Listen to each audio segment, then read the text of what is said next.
Good day mga ka-JT at eto nga po uli, magandang hapon sa inyo lahat at paggabi na, nag-aantay lang po tayo na bumalik kami dito sa aming tinutuluyan. Nag-iisa lang po ako at may kanya-kanya po kaming rooms dito. Siyempre ako nag-iisa lang kasi lumipat si Carmichael Lucy doon sa Kuya Antonia at kay Troy.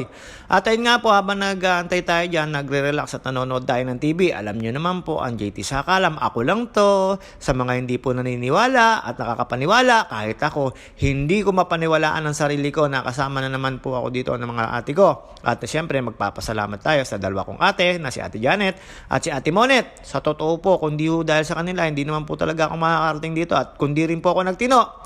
Malabo rin po ako makarating dito. Alam nyo na, JT Sakalam, puro kalokohan nung mga nakaraang taon. At alam nyo na mga ka-JT, maghihigit kulang-kulang 5 taon na tayo na ang bilis ng panahon na tayo straight going, mga ka-JT.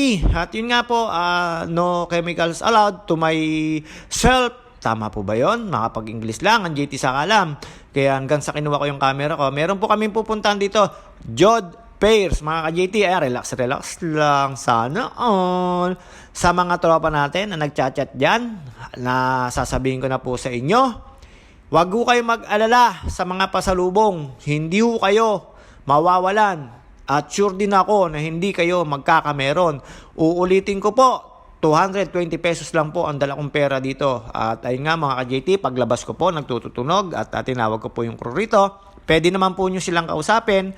At automatic na antimano. 4 na crew members dito, yung nagtatrabaho ang umayos at pumunta rito, isang tawag nyo lang po. At nag-request dito si Ate Monet ng Steffi ni Bayaw Daud kasi sira raw po yung kanilang Steffi dito, yung kulay white. At after po niya mga ka-JT, lumabas na po sa kabilang rooms ang pamangking ko si Kemo at si Anton at si Troy at saka si Ate Monet at si Bayaw Daud. Makikita nyo po dyan, ayan, nakita nyo naman po, inaayos yung maintenance ng pinto ko kasi nagpalit kami ng rooms sina Anton at ina Troy. Ayan si Troy. Dahil may late po rito doon sa rooms namin. Ayan, kumakaway po si Antonio. At ayan si Beo Daud at si ate. Ayan, palabas na po kami. Nakita nyo mo, puro big time ang mga bag. Ako, nga. Wala po talaga kayong aasahan sa akin at inantay ko lang po dito. Nauna po silang bumaba. Sa lobby na lang kami magpangita. At inantay ko lang po matapos yan. Then pagkatapos po, punta na po ako ng elevator. Sa elevator naman po, ang nakasabay ko ay yung isa pong tagagastos ko. Ang panganay at ang kasama niya, si Beo Ego. Ayan po, ayan mga ka-JT. At syempre, mga kasakalam JT, diretso na po kami sa baba. Ayan, napakaganda po ng lobby rito. At dito po, nagpabook na naman po uli kami. At yun po yung mga application dito na transportation. Medyo mahalay, 160, 150, 250 baht ang laging babayarin nyo. At nakita nyo naman po, puro mga sling bag nila ay napakagaganda. Samantalang ako, wale, mga ka-JT. Tanging dala ko lang po dito ay pasaporte ko kasi syempre baka masita tayo. At ayan, nag-aantay lang po kami dyan sa front ng lobby ng mga masasakyan namin. Habang nag-aantay po kami dyan mga ka-JT, syempre may mga minutes na kailangan mong antayin dito sa sasakyan na transport dito. Wala po kasi ditong pampasero dyan. Meron pong bus dito, tsaka tok-tok mga ka-JT. Nandyan lang naman po kami sa harapan na yan hanggang sa dumating yung sasakyan namin na papunta kami yung Jod Pairs. Doon po sa Jod Pairs, ang night market po kung tawagin, marami po mga different country people na nagpunta rito. Uy, English to, tama ba yung grammar kong yun? Pasensya na po kayo ha. Marami pong iba-ibang lahi na napunta rito, kagaya po namin, Asian. Pero dito po sa mga punta namin, ayan, hindi magpapakit. Ayan, pa-A-Pan, JT Sakalam. At doon nga po, nakita ko po puro kalimitan sa Jod Pairs ay puro Asian country. Tapos makikita nyo po sila, may mga suot na color, ang damit. Tapos meron po nasa unahan nila na merong daladalang parang stick na merong maliit na, ang tawag dito, stop toy. Para doon yung makikita mo na hindi kayo magkandaligaw-ligaw hanggang sa nauna kami. Ayan, doon lang po kami magpapangita sa Jod Pairs kasi ayan po yung transportation dito, kalimitan. Mag-a-apply ka lang ng APP nila para makapagpabook ka. Meron din naman po sa Pilipinas. Yan, after po nito. Ayan, nandito na po tayo sa Jod Pairs, mga ka-JT. Yan po yung unang mabubungadan nyo ng entrance. At dyan po sa kanan ay puro bus station or gusto nyo mag-inom. Tapos sa kaliwa po, nandito naman po, puro kainan. Tapos may mabibili po kayong mga damit-damit, depende sa ukay. Ang uulitin ko po sa inyo, sa mga nagchat-chat sa akin, huwag kayong mag-alala, hindi kayo mawawalan, hindi rin kayo magkakameron. At marami po dito Asian country na nag-ano dito. Dito naman po wala naman pong visa pagka Asian ka, lalo sa galing sa Pilipinas. At mga ka-JT, ikot-ikot lang po tayo dyan hanggang inaantay po naman namin dyan sina Ate Monet. At dumating po sila dyan, may jet lag po sila kasi nauna kami at napaaga kami ng book sa namin. At yun nga po, dito ang tanging dala ko lang po ay pasaporte galing Pilipinas, pinaka-ID ko rito. At dito po, muntik-muntikan na po kaming kumain, pero gusto ko pong kumain talaga ng Scorpion. Kaya lang, kulang po yung bat kasi hindi nakapagpapalit si Ate Janet, lalo si Kemo. Kulang po yung pangkain namin at siyempre ang transportation dito, kailangan mo lagi may pantira kasi pabalik ng yung hotel na yung pinag-i-stayan. Hanggang sa inantay po namin sila dyan, sinahanap namin sila dyan kung saan sila ibinaba nung transpo nila, mga ka-JT.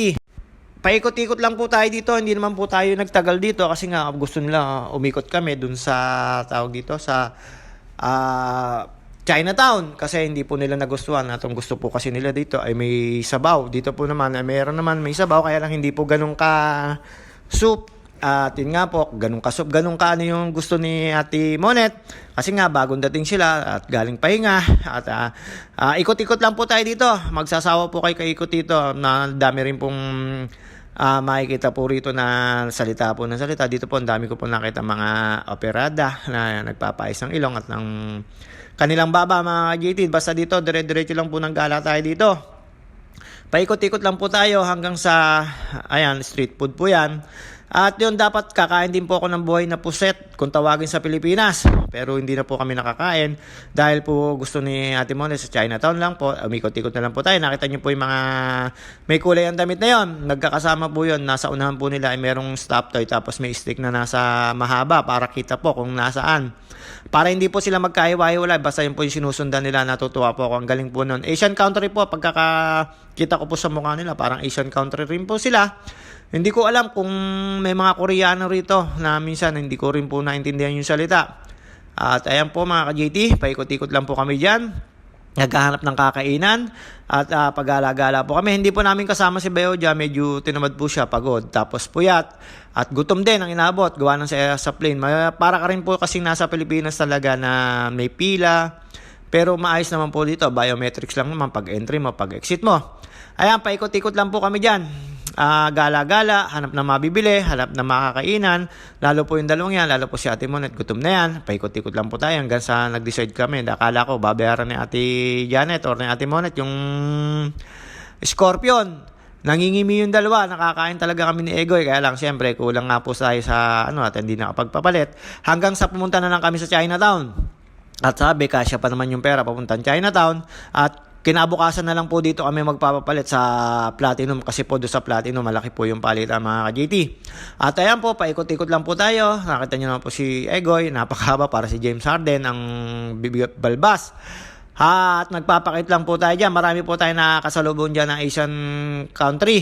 At yun nga po, dito marami rin pong mga Amerikano. At ayan, mga kanya yan, parang pambulalo nila. Napakataas po, no? Nakita nyo naman po, sila po yung gumagawa pa ng airport na ganyan. Pag-order po kayo, kukunin yon. At dito po mga ka-JT, ayan, sabi ko kay Ate Mont, lilibre ko siya, tawa siya. At syempre, mga ka-JT, ayan po yung mga nila. Ayan po, may mga group sila, na color na damit. At dito po, paikot-ikot lang po tayo hanggang sa pumunta po kami at nag-decide. May sabaw daw ang gusto ni Ate Monet. At nilapitan ko po dyan yung puset na bala ko na pong kumain pero niyaya po nila ako. Tsaka na raw po. Gusto kong ma-experience yan. Ayan, nakita nyo man po, 160 baht, 200 baht, medium, depende po. At ayan mga ka-JT, ayan po yung kakainin nyo, live na hulihin yan. At ito, ikot lang po tayo, makikita nyo po yan, sa gitna na yan. Ayan, dito po marami na yung kainan. Ayan, nakita nyo naman po, parang mga fried siomai, tapos ayan, mga shake-shake. At mga ka-JT, syempre, masayang-masaya po kami nag-iikot dito. At sabi ni Ate Mon, ang saya dito, kaya lang, Hindi niya nakursunadahan yung mga pagkain dito. Gusto niya kasi may sabaw na pagkain hanggang sa mag-decide nga nagpunta ng Chinatown. At ako naman po, nagdi-decide po ako lagi sa sarili ko na sumunod lang po ako sa kanilang dalawa kasi sila po yung gumagastos. Ayan, nakita nyo naman po mga naka-uniform yan. Ayan, may mga nasa unahan na yan na meron po mga sting na may maliit na stop toy. Sunod lang po kayo. Asian country po yan.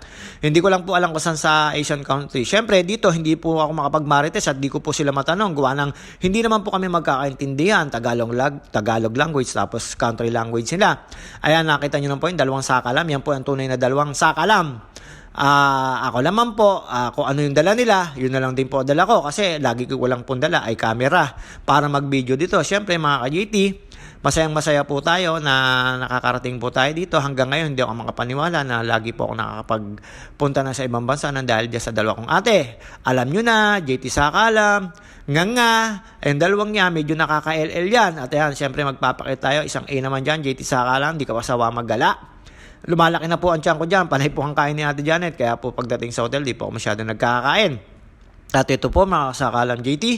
Naghahanap na po kami ng makakainan pero hindi po kami dito kumain, naggala na lang po kami dito at meron po sa kanila lagi na nag-sale talk pero hindi po sila makukulit. Ito, nilapitan ko po dito.